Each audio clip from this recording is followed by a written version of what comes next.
pwede mo siyang i-deliver the same day or the following day. Kaso nga lang, yung mga customer talaga na mga CS na book lang ng book, hindi nagbabasa, mga hinayupa. Good evening guys. So ayan, ito na naman si Delmasio. So nagbabiyahe tayo ngayon, with Lalamove.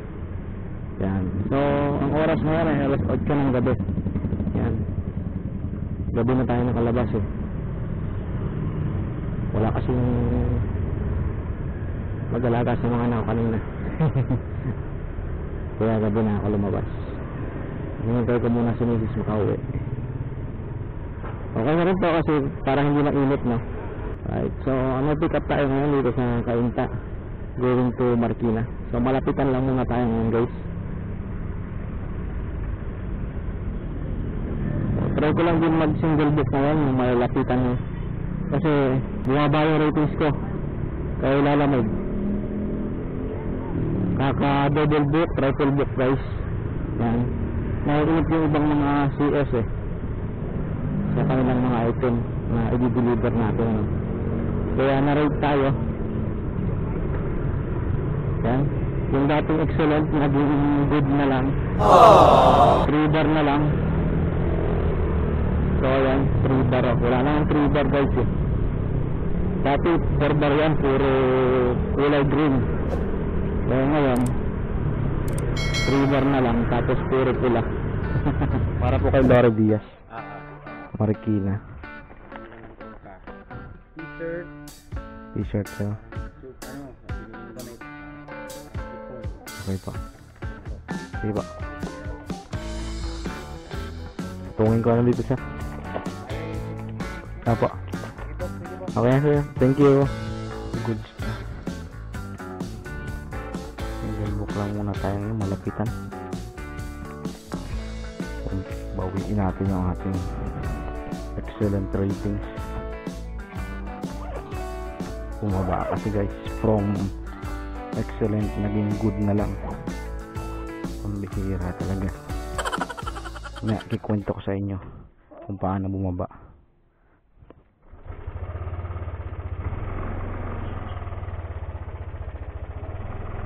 Malapit lang naman to, 20 minutes lang papunta sa drop off location. So ayan guys, kwento ko na sa inyo kung paano bumaba yung ratings ko na. Sa ano kasi, sa dyan sa Marilao, Bulacan, nakakuha ko ng 2 booking, fake booking guys. Nakasilaw ng ilaw. Nakakuha ko ng 2 fake booking doon, tapos ayun, hindi kinakancel ng nag-book, ayaw i-cancel. Hindi ko rin matawagan. Ngayon nakakausap ko sila, tapos ayun, nung pupunta na ako sa pick up, no, habang pupunta na ako, kinakonfirm ko talaga eh kung legit book ba yun, saka yung mga lugar doon. Kasi yun nga, disporo siya ng gabi, mahirap na kasi kailangan i-confirm na natin na mabuti kung tama yung address yan, kung tunay na book ba yun. Yan, Facebook pala, 2. Ayan, na Facebook tayo ng 2 beses, magkasunod yun. Ilang minuto lang yung lumipas, tapos nakakuha ulit ako ng isa pa, pabalik ng Cainta tsaka Pasig from Marilao. At dahil hindi ko nga sila makausap ng matino, maayos, kasi kahit tinatawagan ko, ako na lang nag-book, nag-cancel, ako na lang nag-cancel lang. So sabi ko, fake book, gano'n. Kaso nga lang, siyempre under review ng Lalamove yun. Doon bumaba ang ratings natin. Iipon yung nilalamog yung mga cancel booking natin at kung ano pa yung ibang pinagagawa natin habang bumabiyahe, no? Yun ang mga report tayo. And then siguro lumipas yung mga 3 araw, nagbiyahe ako noon. Ang pick up ko Pasig to Morong Rizal. Yun, nakapuling booking. Kaya ang ginawa ko, alam naman natin, di ba, mga delivery rider, na ang pulling booking pwede mo siyang i-deliver the same day or the following day. Yan, yan alam natin, di ba? Yan yung nakakaano sa mga nilalamog. Kaso nga lang, yung mga customer talaga na mga CS na book lang ng book, hindi nagbabasa, mga hinayupak.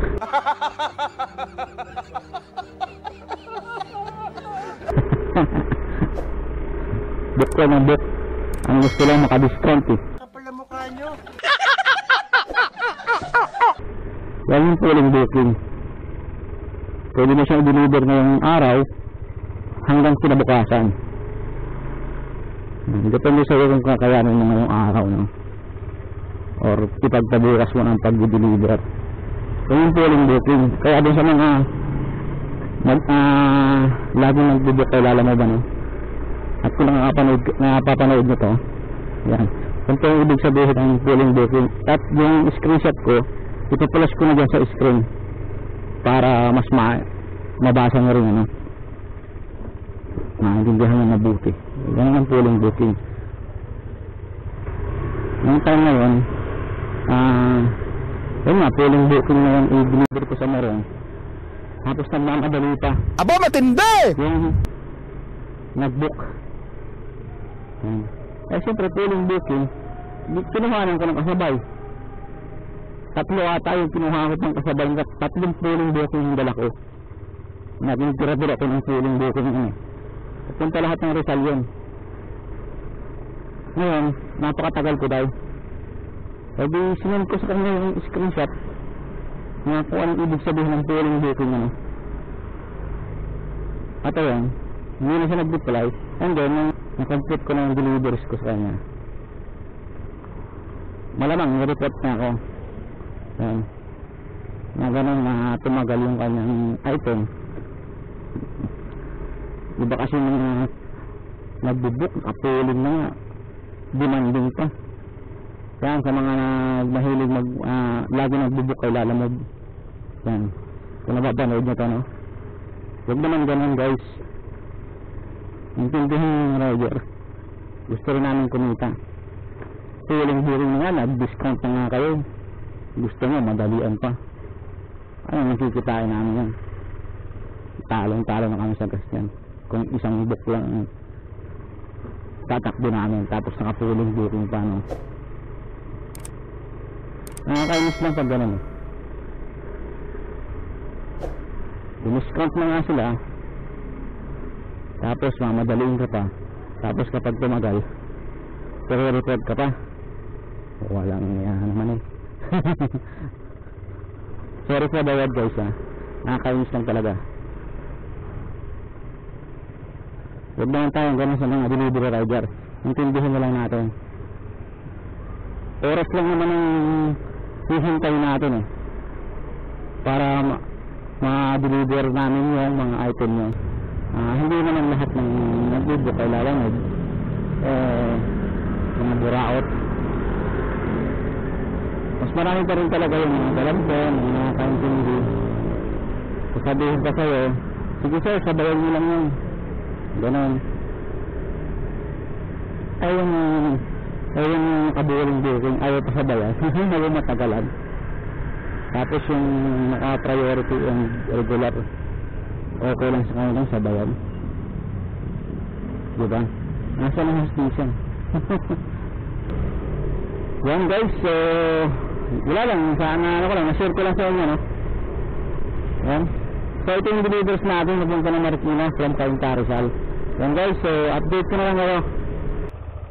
Okay, guys, nandito na tayo sa ating drop off location.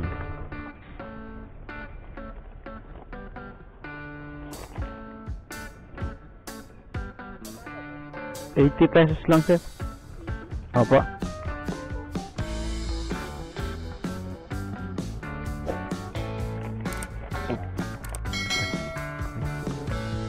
Thank you po. Okay guys, na-deliver na natin to ating booking dito. First booking natin ngayong gabi dito sa Marikina. Alright. So, ano pa tayo ulit ng ating second booking. Malapitan lang, tapos single book lang tayo, no. Babawiin natin yung ating ratings. Maswerte pa nga ako kasi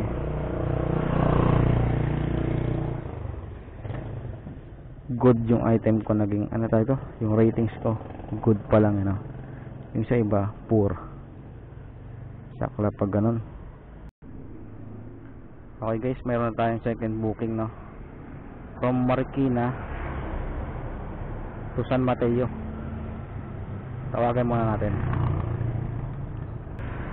Hello po, good evening. Sir, alam mo po ito, sir?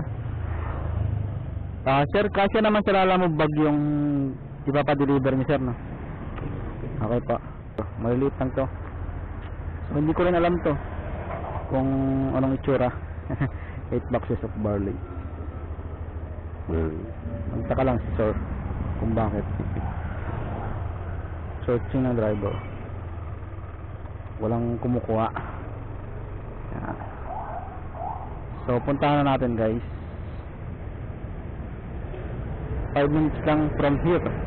Okay guys, andito na yung ano natin, second booking. Na-pick up ko na. Picturean ko lang.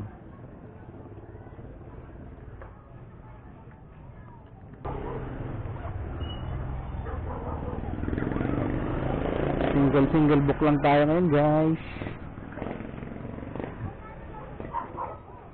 Tingnan natin kung kikita pa tayo sa single booking, no? Okay guys, no, na-pick up ko na. Second booking natin ngayong gabi. So, proceeding na tayo sa drop off location, San Mateo, Rizal. Opo, nasa Armel Street na po ako. Malapit po ako sa number 5 ba to? Okay po. Boss, Banaba ba to? Banaba? Malayo ba? Armel Banaba na kalagay dito eh. Bakit kaya dito? Armel 1. Banaba po, may pick up ka ba sa Banaba? Deliver po. Layo ng Banaba po. Malayo pa dito? Niligaw ka ng ano? Oo. Banaba kasi nakalagay eh. Banaba. Armel. Armel, may nakalagay na Armel. Oo, tapos Banaba. Pero yung... Pero dito ko dinala ng mapa. Baka dito nga yan. Baka dito nga yan. Kasi Armel pala eh. Armel 3. Armel 3? Oo. Armel ano ba to, boss? Armel 1? Ano to? Watak yung ano mo, boss. Watakan mo kaya muna, boss. Hello po. Sige boss, salamat. Hello? Shush, nagkamali pa tayo ng ano guys bakit dito ako tinuro ng mapa? Armel 1. Sa Armel 1 ako tinuro eh. Pero Armel 3 pala yung i-deliveran ko. Bihira naman si Google oh. Si Google Map. 9 minutes pa papunta dun.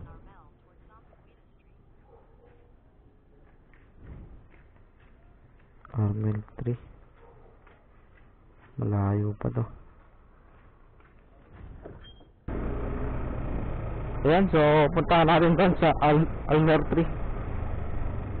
9 minutes pa yung tatakboy natin.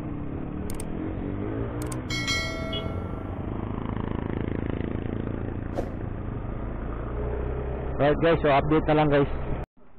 Alright guys, nakarating din tayo dito sa drop off location. Ito na naman mahirap po.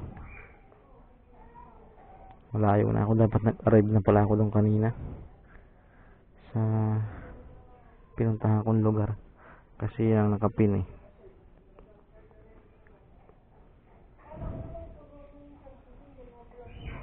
Kamali tayo. bawas na naman ang score natin. Ang bihira naman.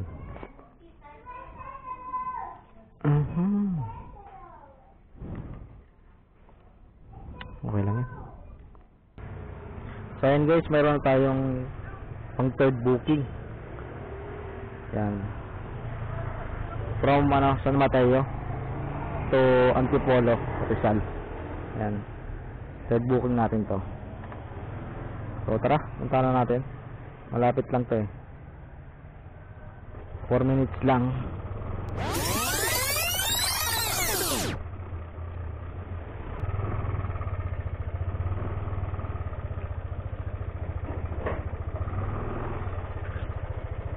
Sir Mac. Ano pa?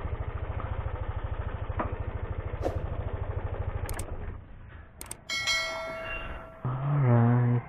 Dito na tayo sa pick up location guys. Papunta ng Antipolo.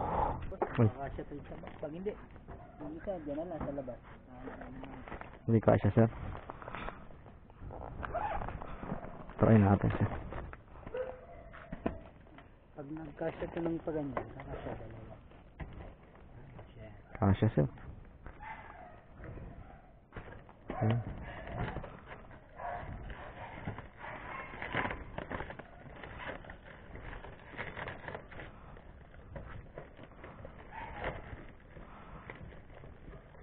Okay sir. Plastic na lang yan po. Opo, thank you sir. Let's go guys.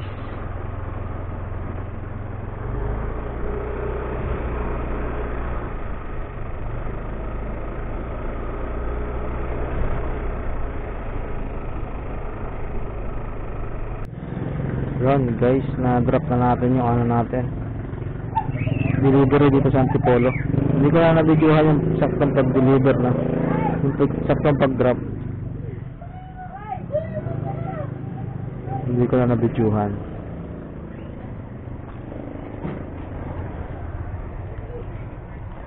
Alright. So, abang ulit tayo ng booking, no? Pero mukhang madalang na ang booking ngayon guys eh. Alas 10 na kasi ng gabi. Mukhang hindi na tayo makakarami nito. Alright guys, so abang ulit tayo ng panibagong booking natin.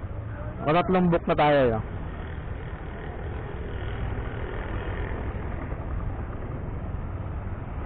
So natubos na yung ano natin, gasolina, saka top up.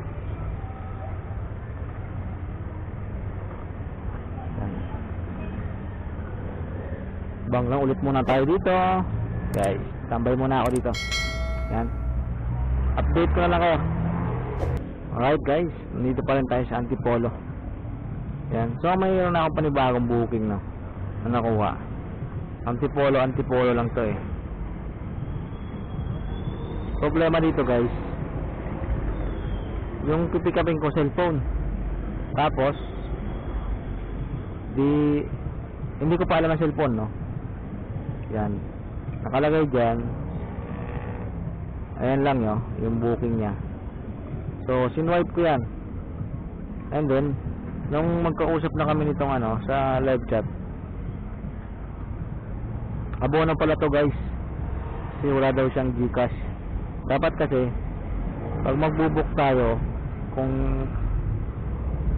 sa kama siya nagbubook kay Lalamove, ilagay natin, inote natin na paabono, no? Or kung hindi, piliin nyo yung buy for me. Yan, so dito wala nakanote, saka wala ring buy for me na nakalagay. So sana hindi ko na yung kinuha kung ganon, kasi wala kang pang abono. So pinapakancel ko to. Siya na lang mag-cancel, kasi pag ako nag-cancel ito, sa akin ang putok nito. Bawas na naman rating sa atin ito. And then ano pa tayo, naka-order taking pause pa tayo ng 10 minutes nun. Yan, hintay lang natin na i-cancel nya, no? Yung message ko naman sa kanya, nakita niya na pinapakancel ko. kasi wala nga akong pangabono. Alright guys, so pauwi na tayo, no? Hindi na akong kumuha ulit yung talaga akong booking. Nakatamad na eh. Kanina, tamad na tamad talaga akong bumiyahe. Napilit ko lang talaga ang sarili ko. So kung hindi ko pinulit yung sarili ko, ang kita na ngayon ng 370 pesos sa loob ng 3 oras na pagbabiyahe. Nagsimula ako alas 8, and then ang oras na ngayon ay 11 PM. Alright guys, natubos naman natin yung gasolina. So ayun, sa gasolina nagatira pa yan, kaya nagbiblog na. Pero marami pa yan, magagamit natin liras yan guys. And then sa top up naman natin natira pang 41 pesos. Alright, so mga gamit tayo natin bukas. Music na lang tayo ngayon. Pauwi, no? Tatakbuhan siguro ako ng mga 15 to 20 minutes. Pauwi ng bahay. Mula dito sa Antipolo, Marcos Highway yan. So ayan guys, ayan Ayan. Kahit nakalatlong buwan tayo, tapos 300 pesos lang yung kuya natin, thankful pa rin ako. Kasi kahit pa, no, kahit tinatamad ako kanina, nakita yung sarili ko na magbiyahe. At ayan, kumita tayo, no? Sa loob ng 3 oras, yung mga pagbiyahe natin, kumita pa rin tayo. Alright. Ayan guys, so dito na lang muna, siguro magpapaalam. Maraming salamat sa inyong pinanood, and ride safe always. Peace out.